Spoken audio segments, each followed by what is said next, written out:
Hello dear students, welcome to my channel. ಈಗ ಸುಮಾರು ಜನ ನೀಟ್ ಆಸ್ಪಿರೆಂಟ್ಸ್ ಕಾಮನ್ ಆಗಿ ನನಗೆ ಒಂದು ಕ್ವಶನ್ ಕೇಳ್ತಾ ಇದ್ದಾರೆ. ಸರ್, ನಮಗೆ ಕೆಮಿಸ್ಟ್ರಿಯಲ್ಲಿ ನಾವು ಏನು ಎಕ್ಸ್ಪೆಕ್ಟ್ ಮಾಡ್ತಾ ಇದೀವಿ, ಸೊ ಅಷ್ಟು ಮಾರ್ಕ್ಸ್ ರೀಚ್ ಆಗ್ತಾ ಇದೆ. ಸೊ ಬಯಾಲಜಿಯಲ್ಲಿ ಕೂಡ ನಾವು ಏನು ಎಕ್ಸ್ಪೆಕ್ಟ್ ಮಾಡ್ತಾ ಇದೀವಿ, ಸೊ ಅಷ್ಟು ಮಾರ್ಕ್ಸ್ ನಾವು ರೀಚ್ ಮಾಡ್ತಾ ಇದೀವಿ. ಬಟ್ ಎಸ್ಪೆಷಲಿ ಫಿಸಿಕ್ಸ್ ಸಬ್ಜೆಕ್ಟ್ಗೆ ಬಂದ್ರೆ ನಮ್ಗೆ ಅಷ್ಟು ಸ್ಕೋರ್ ಆಗ್ತಾ ಇಲ್ಲ. ಓಕೆ, ನಾವು ಏನು ಎಕ್ಸ್ಪೆಕ್ಟ್ ಮಾಡ್ತಾ ಇದೀವಿ, ಸೊ ಅಷ್ಟು ಮಾರ್ಕ್ಸ್ ನಮ್ಗೆ ಸಿಗ್ತಾ ಇಲ್ಲ. ಏನಾದ್ರೂ ಒಂದು ಸ್ಟ್ರಾಟಜಿ ಮಾಡಿ ಸರ್ ಅಂತ ಸುಮಾರು ಜನ ನೀಟ್ ಆಸ್ಪಿರೆಂಟ್ಸ್ ಕೇಳಿದ್ದಾರೆ. ಸೊ ಅವ್ರಿಗೋಸ್ಕರ ಈ ವಿಡಿಯೋ ನಾನು ಮಾಡ್ತಾ ಇದ್ದೀನಿ. ಸೊ 100% ನೀಟ್ ಆಸ್ಪಿರೆಂಟ್ಸ್ಗೆ ಈ ವಿಡಿಯೋ ತುಂಬಾ ಯೂಸ್ ಆಗುತ್ತೆ. ಸೊ ನಮ್ದು ಸ್ಟ್ರಾಟಜಿ ಏನಪ್ಪಾ ಅಂದ್ರೆ ಇಟ್ ಇಸ್ ವೆರಿ ಸಿಂಪಲ್ ಆಗಿ ನಾನು ಹೇಳ್ತಾ ಇದ್ದೀನಿ ನೋಡಿ. ಈಗ ಕಂಪ್ಲೀಟ್ ಫಿಸಿಕ್ಸ್ ಅಲ್ಲಿ ಇರೋ ಎಂಟೈರ್ ಚಾಪ್ಟರ್ಸ್ ಇದೆಯಲ್ಲ, ಸೊ ಅದರಲ್ಲಿ 10 ಚಾಪ್ಟರ್ಸ್ ಅಲ್ಲಿ ನೀವು 140 ಮಾರ್ಕ್ ಈಸಿಯಾಗಿ ಸ್ಕೋರ್ ಮಾಡಬೇಕಾದ್ರೆ, ಸೊ ಈ ವಿಡಿಯೋ ಕಂಪ್ಲೀಟ್ ನೋಡಿ. 100% ನಿಮ್ಗೆ 140 ಮಾರ್ಕ್ ಅಲ್ಲ, 140 ಮಾರ್ಕ್ ಗಿಂತ ಜಾಸ್ತಿ ನಾವು ಸ್ಕೋರ್ ಮಾಡ್ತೀವಿ ಅನ್ನೋ ಒಂದು ಕಾನ್ಫಿಡೆನ್ಸ್ 100% ನಿಮ್ಗೆ ಬಂದೇ ಬರುತ್ತೆ. ಸೊ ಮ್ಯಾಕ್ಸಿಮಮ್ ಈ ವಿಡಿಯೋನ ಶೇರ್ ಮಾಡಿ, ಮತ್ತೆ ಈ ಚಾನಲ್ಗೆ ಸಬ್ಸ್ಕ್ರೈಬ್ ಆಗಿಲ್ಲ ಅಂದ್ರೆ ದಯವಿಟ್ಟು ಸಬ್ಸ್ಕ್ರೈಬ್ ಆಗಿ. ಸೊ ನೀಟ್ ಇನ್ಫಾರ್ಮೇಶನ್ ನಾನು ಇನ್ ಡೀಟೇಲ್ ಈ ಚಾನಲ್ ಅಲ್ಲಿ ಕೊಡ್ತಾ ಇರ್ತೇನೆ. Okay right. ಈಗ ನೋಡಿ ಯಾವ ರೀತಿ ನಾವು ಯಾವ ಚಾಪ್ಟರ್ಸ್ ನ ಸೆಲೆಕ್ಟ್ ಮಾಡಬೇಕು, ಸೊ ಅದನ್ನ ಡಿಸ್ಕಸ್ ಮಾಡೋಣ. ಸೊ ಡಿಸ್ಕಸ್ ಮಾಡೋದಕ್ಕಿಂತ ಮುಂಚೆ ಈಗ ಜನರಲ್ ಆಗಿ ಫುಲ್ ಲೆಂತ್ ಪೇಪರ್ಸ್ ಅಲ್ಲಿ ಮಕ್ಕಳು ಯಾವ ರೀತಿ ಸ್ಕೋರ್ ಮಾಡ್ತಾ ಇದ್ದಾರೆ, ಸೊ ಅದನ್ನ ಲೈಟ್ ಆಗಿ ಹೇಳ್ತೀನಿ. ಈಗ ನೋಡಿ, ಬಯಾಲಜಿ, ಕೆಮಿಸ್ಟ್ರಿ, ಫಿಸಿಕ್ಸ್. ಸೊ ಬಯಾಲಜಿಯಲ್ಲಿ ಕಂಪ್ಲೀಟ್ 360 ಮಾರ್ಕ್ ಇದೆಯಲ್ಲ, ಸೊ 360 ಮಾರ್ಕ್ ಅಲ್ಲಿ ಸೊ ಅವರು ಒಂದು 80 to 85% ಮಕ್ಕಳು 340 ಪ್ಲಸ್ ಸ್ಕೋರ್ ಮಾಡ್ತಾರೆ. ಅಂದ್ರೆ ಯಾರು ಈಗ ಗೌರ್ಮೆಂಟ್ ಮೆಡಿಕಲ್ ಕಾಲೇಜ್ಗೆ ಎಂಟರ್ ಆಗ್ಲೇಬೇಕು ಅಂತ ಸಿನ್ಸಿಯರ್ ಎಫರ್ಟ್ಸ್ ಯಾರಾಗ್ತಾ ಇದ್ದಾರೆ, ಸೊ ಅಂತ ಮಕ್ಕಳು 340 ಪ್ಲಸ್ ಈಸಿಯಾಗಿ ಸ್ಕೋರ್ ಮಾಡ್ತಾ ಇದ್ದಾರೆ. ಅಂದ್ರೆ ಕಷ್ಟ ಬಿದ್ದಲ್ಲ, ತುಂಬಾ ಈಸಿಯಾಗಿ 340 ಪ್ಲಸ್ ಸ್ಕೋರ್ ಮಾಡ್ತಾ ಇದ್ದಾರೆ. ಅವ್ರಿಗೆ ಒಂದು ಕಾನ್ಫಿಡೆನ್ಸ್ ಬಂದಿದೆ. ಸೊ ಇವನ್ ಕೆಮಿಸ್ಟ್ರಿಯಲ್ಲಿ ಕೂಡ 140 ಪ್ಲಸ್ 150 ಪ್ಲಸ್ ಮಾಡ್ತಾ ಇದ್ದಾರೆ. ಓಕೆ, 150 ಪ್ಲಸ್ ಮಾಡ್ತಾರೆ. ಅಂದ್ರೆ ಈಗ ಜಸ್ಟ್ ಸುಮ್ಮನೆ ಆಡ್ ಮಾಡಿ ಎಷ್ಟಾಗತ್ತೆ, ಇದು ಆಲ್ಮೋಸ್ಟ್ 490 ಆಗತ್ತೆ. Okay, so but physics subject ಅಲ್ಲಿ ಅವರು ಏನ್ ಎಕ್ಸ್ಪೆಕ್ಟ್ ಮಾಡ್ತಾ ಇದಾರೆ, ಸೊ ಅಷ್ಟು ಮಾರ್ಕ್ಸ್ ರೀಚ್ ಆಗ್ತಾರೆ. ಓಕೆ, ಸೊ ರೀಚ್ ಆಗ್ಬೇಕು ಅಂದ್ರೆ ಮಿನಿಮಮ್ ನಾನು ಹೇಳ್ತಾ ಇರೋದು 130 ಆದ್ರೂ ಬರಲೇಬೇಕು. ಸೊ 130 ಬಂದ್ರೆ ಸ್ಕೋರಿಂಗ್ ಎಷ್ಟಾಗತ್ತೆ ಅಂದ್ರೆ 620 ಆಗುತ್ತೆ. 620 ಪ್ಲಸ್ ಏನಾದ್ರೂ ಬಂದಿದೆ ಅಂದ್ರೆ ಅವ್ರ ಡ್ರೀಮ್ ಏನಿದೆ 100% ಅದು ಫುಲ್ಫಿಲ್ ಆಗುತ್ತೆ. 100% ಅವರು ಗೌರ್ಮೆಂಟ್ ಮೆಡಿಕಲ್ ಕಾಲೇಜ್ಗೆ ಎಂಟರ್ ಆಗೇ ಆಗ್ತಾರೆ. ಓಕೆ, ಬಟ್ ಏನಪ್ಪಾ ಅಂದ್ರೆ ಸೊ ಇದರಲ್ಲಿ 130 ಅವ್ರಿಗೆ ಸ್ಕೋರ್ ಆಗ್ತಾ ಇಲ್ಲ. ಸೊ ಸ್ಕೋರ್ ಆಗ್ಬೇಕು, ತುಂಬಾ ಈಸಿಯಾಗಿ ಸ್ಕೋರ್ ಆಗ್ಬೇಕು ಅಂದ್ರೆ ಒಂದು 10 ವೆರಿ ಇಂಪಾರ್ಟೆಂಟ್ ಚಾಪ್ಟರ್ಸ್ ನಾನು ಸೆಲೆಕ್ಟ್ ಮಾಡಿದ್ದೀನಿ. ಸೊ ಮತ್ತೆ ಈಚ್ ಚಾಪ್ಟರ್ ಅಲ್ಲಿ ಎಷ್ಟು ಕ್ವಶನ್ಸ್ ಬರುತ್ತೆ, ಸೊ ಅದನ್ನ ಯಾವ ರೀತಿ ಅನಲೈಸ್ ಮಾಡಿ ಸಾಲ್ವ್ ಮಾಡಬೇಕು, ಅದೆಲ್ಲ ಇನ್ ಡೀಟೇಲ್ ಈ ವಿಡಿಯೋದಲ್ಲಿ ನಾನು ಡಿಸ್ಕಸ್ ಮಾಡ್ತಾ ಇದ್ದೀನಿ. So please watch this video completely. Okay, ಈಗ ನೋಡಿ,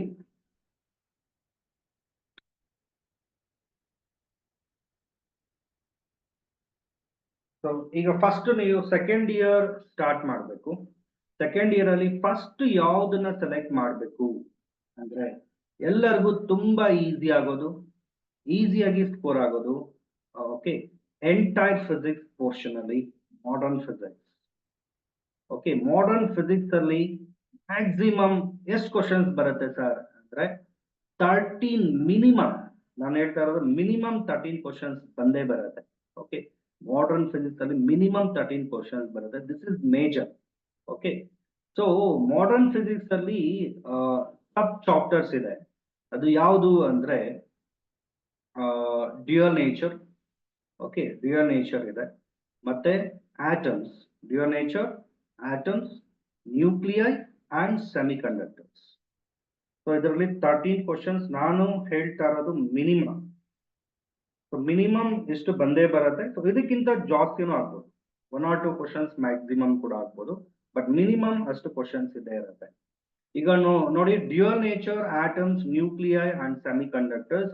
ಡ್ಯುಯಲ್ ನೇಚರ್ ಅಲ್ಲಿ ಮ್ಯಾಕ್ಸಿಮಮ್ ಯಾವ ಟಾಪಿಕ್ ಅಲ್ಲಿ ಕ್ವಶನ್ ಅಪಿಯರ್ ಆಗೋ ಚಾನ್ಸಸ್ ಇದೆ ಅಂದ್ರೆ, ಫೋಟೋ ಎಲೆಕ್ಟ್ರಿಕ್ ಈಕ್ವೇಶನ್, ಅಂದ್ರೆ total energy is equal to total energy ಅಂದ್ರೆ photon energy is equal to work function plus kinetic energy. So ಈ ಈಕ್ವೇಶನ್ ಮೇಲೆ ಮ್ಯಾಕ್ಸಿಮಮ್ ಕ್ವಶನ್ ಬರೋ ಚಾನ್ಸಸ್ ಇದೆ. ಇದು ಬಿಟ್ರೆ de Broglie wavelength, lambda is equal to h divided by mv. So lambda is equal to h divided by root 2m ek. So lambda is equal to h divided by root 2m qv. So lambda is equal to h divided by root 3m kbt. ಅಂದ್ರೆ maximum ಇವೆರಡರಲ್ಲಿ question appear ಆಗೋ chances ಜಾಸ್ತಿ ಇರುತ್ತೆ. ಮತ್ತೆ atoms ಬಂದ್ರೆ ನೋಡಿ, expression for radius ಮತ್ತೆ expression for velocity, so ಅದರ ಮೇಲೆ ಬೋರ್ಸ್ ಅಟಾಮಿಕ್ ಮಾಡೆಲ್ ಅಲ್ಲಿ ಕ್ವಶನ್ ಮ್ಯಾಕ್ಸಿಮಮ್ ಬರೋ ಚಾನ್ಸಸ್ ಇದೆ. ನ್ಯೂಕ್ಲಿಯೈ ಬಂದ್ರೆ ನೋಡಿ, ರೇಡಿಯೋ ಆಕ್ಟಿವಿಟಿ ಟಾಪಿಕ್ ಕಂಪ್ಲೀಟ್ ಆಗಿ ಡಿಲೀಟ್ ಆಗ್ಬಿಟ್ಟಿದೆ, ಸೊ ಇದನ್ನ ನೋಡ್ಕೊಳ್ಳೋದಕ್ಕೆ ಹೋಗ್ಬೇಡಿ. ಸೊ ಮ್ಯಾಕ್ಸಿಮಮ್ ಇದರಲ್ಲಿ ನೋಡಿ, ಎಕ್ಸ್ಪೆಕ್ಟೆಡ್ ಫಾರ್ಮುಲಾ ಯಾವ್ದು ಗೊತ್ತಾ, r is equal to r naught A power 1/3. ಇವೆಲ್ಲ ಕ್ವಶನ್ ಪೇಪರ್ಸ್ ಅನಲೈಸ್ ಮಾಡಿದ್ರೆ ನಿಮಗೆ ಗೊತ್ತಾಗುತ್ತೆ. ನಾನು already almost full length 50 question papers discuss ಮಾಡಿದ್ದೇನೆ. ಸೊ ಅದಕ್ಕೋಸ್ಕರ ನನಗೆ ಮ್ಯಾಕ್ಸಿಮಮ್ ಯಾವ ಫಾರ್ಮುಲಾ ಮೇಲೆ ಕ್ವಶನ್ ಬರುತ್ತೆ ಅನ್ನೋದು ಫ್ಲಾಶ್ ಆಗ್ತಾ ಇರುತ್ತೆ. ಸೊ ಈಗ ನೋಡಿ, r is equal to r naught A power 1/3, ಇದ್ರ ಮೇಲೆ ಮ್ಯಾಕ್ಸಿಮಮ್ ಕ್ವಶನ್ ಬರೋ ಚಾನ್ಸಸ್ ಇದೆ, ಅದು ನ್ಯೂಕ್ಲಿಯೈ ಅಲ್ಲಿ. ಓಕೆ, ಸೊ ಅದು ಬಿಟ್ರೆ ಮತ್ತೆ ಡೆನ್ಸಿಟಿ ಇದೆ. Density is equal to 3mp divided by 4 pi r naught cube. So this is the formula. Density actually does not depends on the mass number. So e topically question ಕೇಳ್ತಾ ಇರ್ತಾರೆ. Okay, ಮತ್ತೆ semiconductor electronics ಬಂದ್ರೆ, so ಇದರಲ್ಲಿ P type, N type, classification of solids on the basis of band theory, ಮತ್ತೆ ರೆಕ್ಟಿಫೈರ್ಸ್, ಮತ್ತೆ ಇದು logic Gates, so ಅದರಲ್ಲಿ ಸ್ವಲ್ಪ ನೋಡ್ಕೊಳ್ಳಿ. ಸೊ ಈಗ ನೋಡಿ, ಕಂಪ್ಲೀಟ್ ಚಾಪ್ಟರ್ ನ ಥಿಯರಿ ಎಲ್ಲ ನೀವು ಫಿನಿಶ್ ಮಾಡಿದಾದ್ಮೇಲೆ ಒಂದು ಫಾರ್ಮುಲಾ ಲೀಸ್ಟ್ ಮಾಡ್ಕೊಳ್ಳಿ. So this is very very important. Formula list ಮಾಡೋದನ್ನ ಮರ್ತೋಗ್ಬೇಡಿ. ಸೊ ಕಂಪ್ಲೀಟ್ ಮಾಡಿದ ತಕ್ಷಣ ಕಾನ್ಸೆಪ್ಟ್ಸ್ ಫಾರ್ಮುಲಾ ಲೀಸ್ಟ್ ಮಾಡ್ಕೊಂಬೇಡಿ. ಸೊ ಅದಾದ್ಮೇಲೆ previous year questions just solve ಮಾಡಿ. ಸೊ ಈ ಪ್ರೀವಿಯಸ್ ಇಯರ್ ಕ್ವಶನ್ಸ್ ನಾವು ಯಾಕೆ ಸಾಲ್ವ್ ಮಾಡಬೇಕು ಅಂದ್ರೆ, ನಾವು ಏನ್ ಕಾನ್ಸೆಪ್ಟ್ಸ್ ಅರ್ಥ ಮಾಡ್ಕೊಂಡಿದೀವಿ, ಸೊ ಅದ್ರ ಮೇಲೆ ಕ್ವಶನ್ಸ್ ಯಾವ ರೀತಿ ಬರುತ್ತೆ, ಪ್ರೀವಿಯಸ್ ಇಯರ್ ಎಕ್ಸಾಮ್ ಕ್ವಶನ್ಸ್ ನೋಡಿದಾಗ ನಮ್ಗೆ ಒಂದು ಕ್ಲಿಯರ್ ಪಿಕ್ಚರ್, ಒಂದು ಐಡಿಯಾ ಸಿಗುತ್ತೆ. ಓಕೆ, ಇದು ಫಸ್ಟ್ ಮೇಜರ್. ನೀವು ಇದನ್ನ ಫಸ್ಟ್ ಕಂಪ್ಲೀಟ್ ಮಾಡಿದ್ರೆ ನಿಮ್ಗೆ 100% ಕಾನ್ಫಿಡೆನ್ಸ್ ಲೆವೆಲ್ ಇನ್ಕ್ರೀಸ್ ಆಗುತ್ತೆ. ಫಸ್ಟ್ ಇದನ್ನೇ ನೀವು ಸೆಲೆಕ್ಟ್ ಮಾಡಿ, ಬೇರೆ ಯಾವುದನ್ನು ನೋಡೋದಕ್ಕೆ ಹೋಗ್ಬೇಡಿ. ಯಾರಿಗೆ ಈಗ ಫಿಸಿಕ್ಸ್ ಅಲ್ಲಿ ಸ್ಕೋರ್ ಆಗ್ತಾ ಇಲ್ಲ ಅಂತವರು ಫಸ್ಟ್ ಟಚ್ ಮಾಡ್ಬೇಕಾಗಿರೋದು ಮಾಡರ್ನ್ ಫಿಸಿಕ್ಸ್. ಓಕೆ, ಸೊ ಅದಾದ್ಮೇಲೆ ನೋಡಿ, ಸೊ ನೆಕ್ಸ್ಟ್ ಸೆಕೆಂಡ್ ಚಾಪ್ಟರ್ ಬಂದ್ರೆ ನಾವು ಎಲೆಕ್ಟ್ರೋಸ್ಟಾಟಿಕ್ಸ್ ತಗೋಬೇಕು. ಓಕೆ, ಸೊ ಎಲೆಕ್ಟ್ರೋಸ್ಟಾಟಿಕ್ಸ್ ಅಲ್ಲಿ 2 ಸಬ್ ಚಾಪ್ಟರ್ಸ್ ಇದೆ ಇದರಲ್ಲಿ. ಒಂದು ಬಂದು ಎಲೆಕ್ಟ್ರಿಕ್ ಚಾರ್ಜಸ್ ಅಂಡ್ ಫೀಲ್ಡ್ಸ್, ಒಂದು electric charges and field. So ಇನ್ನೊಂದು ಬಂದು electric potential and capacitance, electric potential and capacitance. Okay, so ಇದರಲ್ಲಿ ಮ್ಯಾಕ್ಸಿಮಮ್ ಯಾವ್ದ್ರ ಮೇಲೆ ಕೇಳ್ತಾರೆ ನೋಡಿ, coulombs inverse square law, F is equal to 1/4 pi epsilon naught q1 q2 divided by r square. ಮತ್ತೆ charge is quantized, q is equal to n. ಸೊ ಮತ್ತೆ principle of superposition, electric intensity at a point due to charge, multiple point charges, 1/4 pi epsilon naught q by r square. ಮತ್ತೆ electric intensity at a point on the axial line, at a point on the equatorial line, E is equal to 1 divided by 4 pi epsilon naught 2pr divided by r square minus a square whole square. But the electric intensity at a point on the equatorial line in Bharate, E is equal to 1 divided by 4 pi epsilon naught P divided by r square plus a square power 3/2. So E formulas mele maximum questions ಬರ್ತಾ ಇರುತ್ತೆ. ಮತ್ತೆ expression for torque, tau is equal to P sin theta. Okay, ಮತ್ತೆ Gauss's law in electrostatics, electric flux phi is equal to E vector dot A vector. So ಈ formulas ಮೇಲೆ questions ಬರ್ತಾ ಇರುತ್ತೆ. ಮತ್ತೆ electric potential ಅಲ್ಲಿ ಅಂದ್ರೆ electric potential at a point due to point charge, multiple point charges, V is equal to 1 divided by 4 pi epsilon Q by R. ಮತ್ತೆ electric potential at a point on the axial line, ಮತ್ತೆ potential energy of system of 2-point charges, 3-point charges, U is equal to 1 divided by 4 pi epsilon naught Q1 Q2 divided by R12, but the U is equal to 1 divided by 4 pi epsilon naught Q1 Q2 divided by R12 plus Q1 Q3 divided by R13 plus Q2 Q3 divided by R23. So ಈ formulas ಮೇಲೆ maximum questions appear ಆಗ್ತಾ ಇರುತ್ತೆ. ಮತ್ತೆ capacitors ಬಂದ್ರೆ capacitors in series, capacitors in parallel, so ಅದ್ರ ಮೇಲೆ questions ಬರುತ್ತೆ. Okay, so ಆರಾಮಾಗಿ ಸಾಲ್ವ್ ಮಾಡ್ಬೋದು, ಸೊ ತಲೆ ಕೆಡ್ಸ್ಕೊಳ್ಳೋ ನೆಸೆಸಿಟಿ ಇಲ್ಲ. ಬಟ್ ಒಂದು ಪ್ರಾಪರ್ ಪ್ಲಾನಿಂಗ್ ಮಾಡಬೇಕು. ಸೊ ನಾನು ಹೇಳಿದ್ನಲ್ಲ, ಫಾರ್ಮುಲಾ ಲೀಸ್ಟ್ ಮಾಡಬೇಕು. ಫಸ್ಟ್ ಕಂಪ್ಲೀಟ್ ಥಿಯರಿ ಓದ್ಕೋಬೇಕು, ಅದಾದ್ಮೇಲೆ ಫಾರ್ಮುಲಾ ಲೀಸ್ಟ್ ಮಾಡಬೇಕು, ಅದಾದ್ಮೇಲೆ ಪ್ರೀವಿಯಸ್ ಇಯರ್ ಕ್ವಶನ್ಸ್. ಇದು ಬಿಟ್ರೆ ಈಗ ಫೈನಲ್ ಮೂಮೆಂಟ್ ಅಲ್ಲಿ ಬೇರೆ ನಾವು ಏನು ಮಾಡೋದಕ್ಕೆ ಹೋಗ್ಬಾರ್ದು. So Q is equal to CV. So this is a formula, right? So ಈಗ ನೋಡಿ, ನೆಕ್ಸ್ಟ್ ಚಾಪ್ಟರ್ ಬಂದು ಕರೆಂಟ್ ಎಲೆಕ್ಟ್ರಿಸಿಟಿ. ಸೊ ಕರೆಂಟ್ ಎಲೆಕ್ಟ್ರಿಸಿಟಿಯಲ್ಲಿ ಮ್ಯಾಕ್ಸಿಮಮ್ ಎಷ್ಟು ಕ್ವಶನ್ಸ್ ಬರುತ್ತೆ? ಕರೆಂಟ್ ಎಲೆಕ್ಟ್ರಿಸಿಟಿಯಲ್ಲಿ 3 ಕ್ವಶನ್ಸ್ ಬರುತ್ತೆ. ಸೊ ಎಲೆಕ್ಟ್ರೋಸ್ಟಾಟಿಕ್ಸ್ ಅಲ್ಲಿ ಕೂಡ 3 to 4 ಕ್ವಶನ್ಸ್ ಬರುತ್ತೆ. ನಾನು ಮಿನಿಮಮ್ ಹೇಳ್ತಾ ಇದ್ದೇನೆ. ಸೊ 3 ಕ್ವಶನ್ಸ್ ತಗೋಣ ನಾವು. ಓಕೆ, ಸೊ ಕರೆಂಟ್ ಎಲೆಕ್ಟ್ರಿಸಿಟಿಯಲ್ಲಿ ವೆರಿ ಇಂಪಾರ್ಟೆಂಟ್ ಫಾರ್ಮುಲಾ ನೋಡಿ. First expression for electric current, I is equal to Q by T. So I is equal to ಏನು ಬರುತ್ತೆ? Q by T. I is equal to NE by T. So I is equal to E by capital T. So I is equal to EF.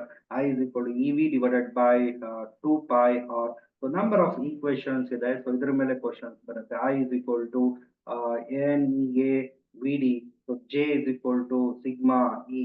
ಮತ್ತೆ R is equal to rho L by A. ಮತ್ತೆ temperature coefficient ಇದೆ. So alpha is equal to R2 minus R1 divided by R1 T2 minus R2 T1. So Ohm's law applied to closed circuit, I is equal to E divided by R plus R. So ಇದರ ಮೇಲೆ repeated questions ಇದೆ. ಮತ್ತೆ potential difference, terminal potential difference, EMF, current relation, V is equal to E minus IR. ಅದೇ cells in series, cells in parallel, Kirchhoff's current law, voltage law, okay, Wheatstone's network. So ಇದು main very important topics ಇದರಲ್ಲಿ. ಸೊ ಅದರ ಮೇಲೆ ಇವಾಗ ನಾನು ಏನ್ ಹೇಳ್ತಾ ಇದ್ದೀನಿ, ಮ್ಯಾಕ್ಸಿಮಮ್ 90% ಈ ಫಾರ್ಮುಲಾ ಮೇಲೆನೆ, 99% ಈ ಫಾರ್ಮುಲಾ ಮೇಲೆನೆ ಕ್ವಶನ್ಸ್ ಅಪಿಯರ್ ಆಗೋ ಚಾನ್ಸಸ್ ಜಾಸ್ತಿ ಇರುತ್ತೆ. ಓಕೆ, ಸೊ ಈಗ ನೋಡಿ, ನೆಕ್ಸ್ಟ್ ಸೆಕೆಂಡ್ ಇಯರ್ ಅಲ್ಲಿ ನೀವು ಫೋಕಸ್ ಮಾಡಬೇಕಾಗಿರೋದು ಇದೊಂದು ಸಾಕು, moving charges and magnetism. Moving charges and magnetism. So moving charges ಅಲ್ಲಿ ಲಾರೆಂಟ್ ಫೋರ್ಸ್ ಬರುತ್ತೆ. F vector is equal to QE vector plus Q of V vector cross B vector. ಮತ್ತೆ magnetic field at a point due to long straight wire. ನಾನು ಹೇಳ್ತಾ ಇರೋದು most very important formula. ಅಂದ್ರೆ ಇದ್ರ ಮೇಲೆ ಜಾಸ್ತಿ questions repeat ಆಗಿದೆ. B is equal to mu naught divided by 4 pi 2I divided by R. ಮತ್ತೆ magnetic field at a point on the axial line, ಅಂದ್ರೆ axis of current carrying loop, that is mu naught divided by 4 pi 2 pi coil ಅಂದ್ರೆ 2 pi NI R square divided by R square plus X square power 3/2 ಬರುತ್ತೆ. So loop ಅಂದ್ರೆ mu naught divided by 4 pi 2 pi I R square divided by R square plus X square power 3/2 ಬರುತ್ತೆ. ಅದಾದ್ಮೇಲೆ ನೋಡಿ, conversion of G to A, G to V, ಮತ್ತೆ magnetic field inside current carrying solenoid mu naught NI. So ಇದ್ರ ಮೇಲೆ questions ಜಾಸ್ತಿ ಕೇಳೋ chances ಇದೆ. Okay, ಮತ್ತೆ ಈಗ ನೋಡಿ, the wire is bent in the form of arc. Now what is the magnetic field at the center of curvature? So ಇದ್ರ ಮೇಲೆ ಕೂಡ ಜಾಸ್ತಿ ಕ್ವಶನ್ಸ್ ಕೇಳ್ತಾರೆ. B is equal to mu naught divided by 4 pi I divided by R. R means radius of curvature into theta.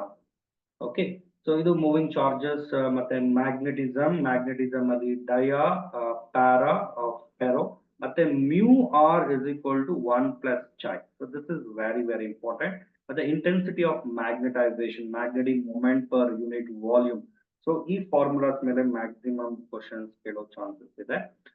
ಮತ್ತೆ ಇದ್ರ ಜೊತೆಗೆ ನೀವು additional ಆಗಿ ಎಲೆಕ್ಟ್ರೋಮ್ಯಾಗ್ನೆಟಿಕ್ ಇಂಡಕ್ಷನ್, ಸೊ ಇದರಲ್ಲಿ ಲೆನ್ಸಸ್ ಲಾ ಮತ್ತೆ ಫ್ಯಾರಡೇಸ್ ಲಾಸ್ ಮತ್ತೆ motional E M F is equal to B L V, ಮತ್ತೆ E M F induced in a coil rotated in uniform magnetic field ಏನ್ ಬರುತ್ತೆ, E is equal to E naught sine omega T. So E naught is equal to M D A omega, ಮತ್ತೆ E is equal to L into D I by D T, ಮತ್ತೆ E is equal to M into D I by D T.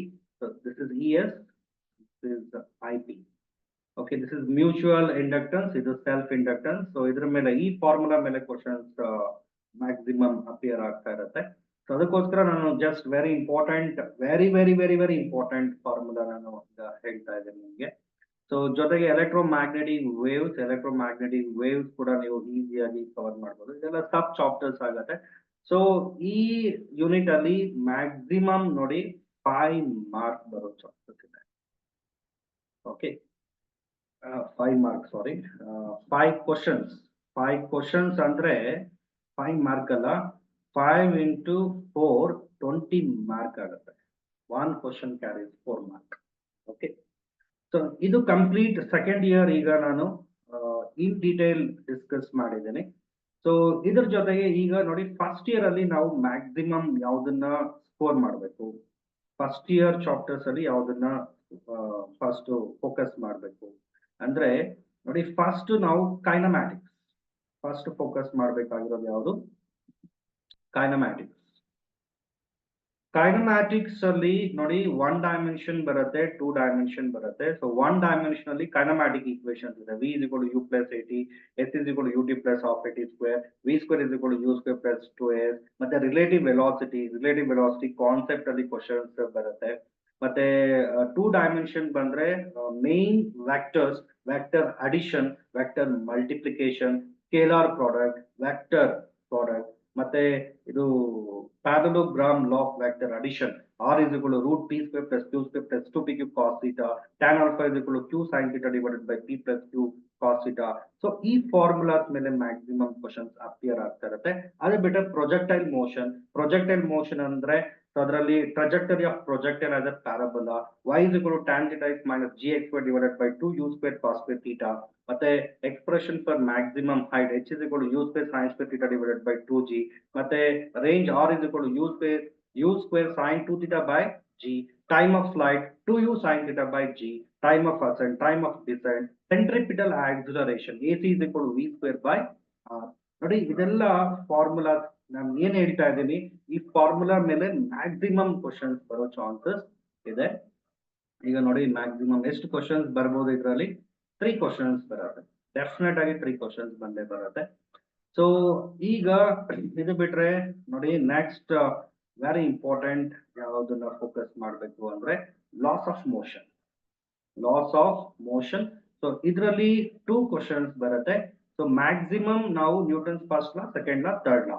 Okay, second ಲಾದಲ್ಲಿ ಯಾವುದು F is equal to rate of change of momentum ಮತ್ತೆ M A. So ಅದರ ಮೇಲೆ questions ಬರುತ್ತೆ. ಮತ್ತೆ condition for equilibrium, free body diagram. So ಅದರಲ್ಲಿ question ಬರೋ chances ಜಾಸ್ತಿ ಇದೆ. ಸೊ ಈಗ ಇದು ಬಿಟ್ರೆ ಈಗ ನೆಕ್ಸ್ಟ್ ವೆರಿ ಇಂಪಾರ್ಟೆಂಟ್ ಚಾಪ್ಟರ್ ಯಾವುದು ಫಸ್ಟ್ ಇಯರ್ ಅಲ್ಲಿ ಅಂದ್ರೆ work power and energy. So ಇದರಲ್ಲಿ 2 ಕ್ವಶನ್ಸ್ ಡೆಫಿನೆಟ್ ಆಗಿ ಬಂದೇ ಬರುತ್ತೆ. ಸೊ ಈ ಚಾಪ್ಟರ್ಸ್ ನ ನೀವು ಪ್ರಾಕ್ಟೀಸ್ ಮಾಡೋದ್ರಿಂದ ಸೆಕೆಂಡ್ ಇಯರ್ ಅಲ್ಲಿ ನೋಡಿ ಇದು ಎಲೆಕ್ಟ್ರೋಸ್ಟಾಟಿಕ್ಸ್ ಮತ್ತೆ ಮೂವಿಂಗ್ ಚಾರ್ಜಸ್ ಅಲ್ಲಿ ಕೆಲವೊಂದು ಕಾನ್ಸೆಪ್ಟ್ಸ್ ನ ಅನಲೈಸ್ ಮಾಡಿ ಸಿಂಪ್ಲಿಫೈ ಮಾಡೋದಕ್ಕೆ ಮ್ಯಾಕ್ಸಿಮಮ್ ಯೂಸ್ ಆಗುತ್ತೆ. ಸೊ ಇದು ಬಿಟ್ರೆ ನೆಕ್ಸ್ಟ್ ಚಾಪ್ಟರ್ ನಂಬರ್ 8 ನಾವು ಫೋಕಸ್ ಮಾಡಬೇಕಾಗಿರೋದು ಗ್ರಾವಿಟೇಷನ್. ಸೊ ಗ್ರಾವಿಟೇಷನ್ ಅಲ್ಲಿ ಮಿನಿಮಮ್ 2 ಕ್ವಶನ್ಸ್ ಬರುತ್ತೆ. ಸೊ ವೆರಿ ಸಿಂಪಲ್ ಚಾಪ್ಟರ್ ಇದು. ಸೊ ಇದರಲ್ಲಿ variation of G due to altitude ಅಂದ್ರೆ G dash is equal to ಏನ್ ಬರುತ್ತೆ, G M divided by R plus H whole square. ಇದು maximum height ಇದ್ರೆ ಈ ಫಾರ್ಮುಲಾ ಯೂಸ್ ಮಾಡಬೇಕು. ಸೊ ಮಿನಿಮಮ್ ಹೈಟ್ ಇದ್ರೆ ಅದು ಫಾರ್ಮುಲಾ ಇದನ್ನ ಯೂಸ್ ಮಾಡಂಗಿಲ್ಲ ನಾವು. G dash is equal to G of 1 minus 2h by r. Okay, so ಈ ಫಾರ್ಮುಲಾ ಯೂಸ್ ಮಾಡಬೇಕಾಗತ್ತೆ. ಮತ್ತೆ due to depth G dash is equal to G of 1 minus d by r. Okay, ಮತ್ತೆ orbital velocity root G M by R. Escape velocity root 2gm/r. Okay, ಮತ್ತೆ Kepler's laws ಇದೆ, first law, second law, third law. So ಅದರ ಮೇಲೆ maximum questions ಬರೋ chances ಇದೆ. ಆರಾಮಾಗಿ ಮಾಡ್ಬೋದು ಇದೆಲ್ಲ ನೀವು. Okay, and next chapter number 9. So ಇಲ್ಲಿ ನೀವು oscillations and waves, oscillations and waves. Okay, so oscillations and waves, ಇದರಲ್ಲಿ ಮಿನಿಮಮ್ 3 ಕ್ವಶನ್ಸ್ ಬಂದೇ ಬರುತ್ತೆ. ಆಸಿಲೇಷನ್ಸ್ ಅಲ್ಲಿ ನೋಡಿ, ಮೇನ್ ನಾವು ಫೋಕಸ್ ಮಾಡಬೇಕಾಗಿರೋ ಸಿಂಪಲ್ ಹಾರ್ಮೋನಿಕ್ ಮೋಷನ್. ಸ್ವಲ್ಪ ವೆರಿ ಇಂಪಾರ್ಟೆಂಟ್ ಫಾರ್ಮುಲಾ ನಾನು ಹೇಳ್ತೀನಿ, ಸ್ವಲ್ಪ ಫೋಕಸ್ ಮಾಡಿ ಕೇಳಿಸ್ಕೊಡಿ. 100% ಈ ಫಾರ್ಮುಲಾ ಎಲ್ಲ ಸ್ವಲ್ಪ ನೀವು ಓದ್ಕೋಬೇಕಾದ್ರೆ ಚೆನ್ನಾಗಿ ರಿವೈಸ್ ಮಾಡ್ಕೊಳ್ಳಿ. ಸೊ ಅದ್ರ ಮೇಲೆ ಕ್ವಶನ್ಸ್ ನಿಮಗೆ ಗೊತ್ತಾಗ್ಬಿಡತ್ತೆ. ಪ್ರೀವಿಯಸ್ ಇಯರ್ ಕ್ವಶನ್ ಸಾಲ್ವ್ ಮಾಡ್ತಾ ಇದ್ರೆ ಇವಾಗ ನಾನು ಏನ್ ಫಾರ್ಮುಲಾ ಹೇಳ್ತಾ ಇದ್ದೀನಿ ಅದ್ರ ಮೇಲೆ ಮ್ಯಾಕ್ಸಿಮಮ್ ಕ್ವಶನ್ಸ್ ಬಂದಿರತ್ತೆ. ಮತ್ತೆ ಸಿಂಪಲ್ ಹಾರ್ಮೋನಿಕ್ ಮೋಷನ್ ಅಲ್ಲಿ ನೋಡಿ, displacement of a particle execute simple harmonic motion y is equal to a sin omega t. ಅದು y ಡೈರೆಕ್ಷನ್ ಇದ್ರೆ, x ಡೈರೆಕ್ಷನ್ ಇದ್ರೆ x is equal to a cos omega t ಬರುತ್ತೆ. ಮತ್ತೆ velocity of a particle execute simple harmonic motion v is equal to omega root a square minus y square, maximum at mean position, minimum at extreme position. ಅದ್ರ ಮೇಲೆ ಕೂಡ questions ಬರೋ chances ಇದೆ. ಮತ್ತೆ acceleration of a particle execute simple harmonic motion, alpha is equal to omega minus omega square y ಬರುತ್ತೆ. ಮತ್ತೆ ಅದಾದ್ಮೇಲೆ kinetic energy of a particle execute simple harmonic motion, kinetic energy is equal to half m omega square of a square minus y square ಬರುತ್ತೆ. ಮತ್ತೆ potential energy of a particle execute simple harmonic motion, half k y square ಬರುತ್ತೆ. So ಇದು simple harmonic motion ಅಲ್ಲಿ very important. ಅದ್ರ ಜೊತೆಗೆ time period of oscillation of mass attach to spring, T is equal to 2 pi root m by k. So this is very very important. ಮತ್ತೆ time period of oscillation of simple pendulum, t is equal to 2 pi root l by g. So ಇವೆರಡು very important formula. So ಇದ್ರ ಮೇಲೆ questions ಬರೋ chances ಜಾಸ್ತಿ ಇದೆ. ಮತ್ತೆ waves ಬಂದ್ರೆ progressive wave equation ಇದೆ, y is equal to a sin of omega t minus kx. So ಇದು ಸ್ಟ್ಯಾಂಡರ್ಡ್ ಫಾರ್ಮ್ ನಾನು ಹೇಳ್ತಾ ಇರೋದು. ಸೊ ಇದ್ರ ಮೇಲೆ ಕ್ವಶನ್ಸ್ ಬರೋ ಚಾನ್ಸಸ್ ಜಾಸ್ತಿ ಇರುತ್ತೆ. So a sin 2 pi by lambda of vt minus x. So ಇಲ್ಲಿ ಮೈನಸ್ ಇದೆ ಅಂದ್ರೆ progressive wave is travelling in positive x direction. ಮತ್ತೆ y is equal to a sin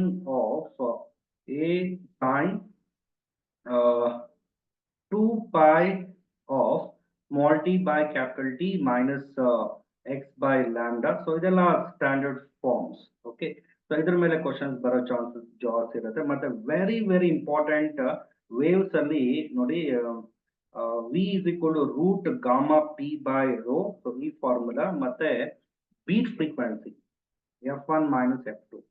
so ಇದ್ರ ಮೇಲೆ ಮ್ಯಾಕ್ಸಿಮಮ್ ಕ್ವಶನ್ಸ್ ಕೇಳ್ತಾ ಇರ್ತಾರೆ. And finally last 10th chapter. 10th ನೀವು focus ಮಾಡ್ಬೇಕಾ, ಫುಲ್ ಈಗ ಮೈಂಡ್ ರಿಲ್ಯಾಕ್ಸ್ ಆಗ್ಬಿಡುತ್ತೆ ನಿಮ್ಗೆ. ಲಾಸ್ಟ್ ಓದ್ಕೋಬೇಕಾದ್ರೆ units and measurements.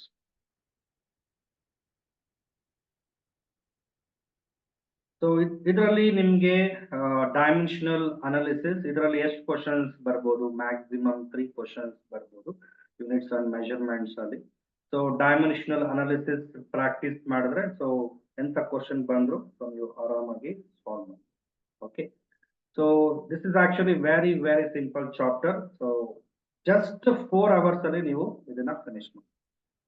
Okay, so ಇದು ನಾನು ಕೊಟ್ಟಿರೋ ಕಂಪ್ಲೀಟ್ ಪಿಕ್ಚರ್ ನಿಮ್ಗೆ. ಸೊ ಆರಾಮಾಗಿ ನೀವು ಅರ್ಥ ಮಾಡ್ಕೋಬಹುದು.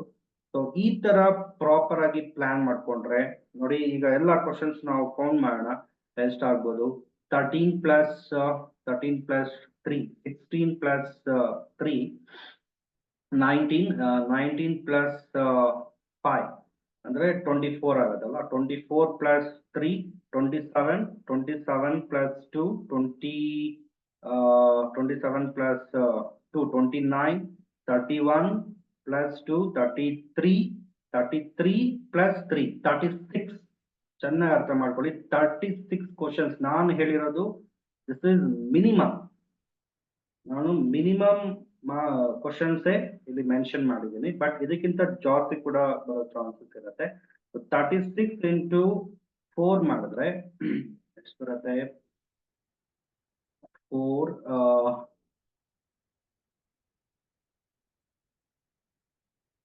36 into 4. Almost ನೋಡಿ 144 ಬರುತ್ತೆ. ಓಕೆ, 36 into 4 ಅಂದ್ರೆ 144 ಮಾರ್ಕ್. 144 ಮಾರ್ಕ್ ಬಂದಿದೆ ಅಂದ್ರೆ 100%. ಓಕೆ, ನಿಮ್ಗೆ ಗೌರ್ಮೆಂಟ್ ಮೆಡಿಕಲ್ ಕಾಲೇಜಲ್ಲಿ ಸೀಟ್ ಸಿಕ್ಕೇ ಸಿಗುತ್ತೆ. ಓಕೆ, ಅದರಲ್ಲಿ ಯಾವುದೇ ಡೌಟ್ ಪಡೋ ನೆಸೆಸಿಟಿ ಇಲ್ಲ. ಸೊ ನಿಮ್ಗೆ ಮ್ಯಾಕ್ಸಿಮಮ್ ಸ್ಕೋರ್ ಆಗಲಿ, ಸೊ ನಿಮ್ದು ಏಮ್ ಟಾರ್ಗೆಟ್ ಏನಿದೆ ಅದು 100% ನೀವು ರೀಚ್ ಆಗಬೇಕು ಅಂತ ನಾನು ಈ ಒಂದು ಸ್ಮಾಲ್ ವಿಡಿಯೋ, ಒಂದು ಸಣ್ಣ ಪ್ರಯತ್ನ ನಾನು ಪಟ್ಟಿದ್ದೇನೆ. ಸೊ 100% ಈ ವಿಡಿಯೋ ಇಂದ ನಿಮಗೆ ತುಂಬಾ ಯೂಸ್ ಆಗಿದೆ ಅಂತ ಅನ್ಕೊಂತೇನೆ. ಸೊ ನಿಮ್ಗೆ ಇಷ್ಟ ಆಗಿದ್ರೆ ದಯವಿಟ್ಟು ಲೈಕ್ ಮಾಡಿ. ಸೊ ಆದಷ್ಟು ನೀಟ್ ಆಸ್ಪಿರೆಂಟ್ಸ್ಗೆ ಈ ವಿಡಿಯೋನ ಶೇರ್ ಮಾಡಿ, ಡೆಫಿನೆಟ್ ಆಗಿ ಯೂಸ್ ಆಗುತ್ತೆ. Thank you so much.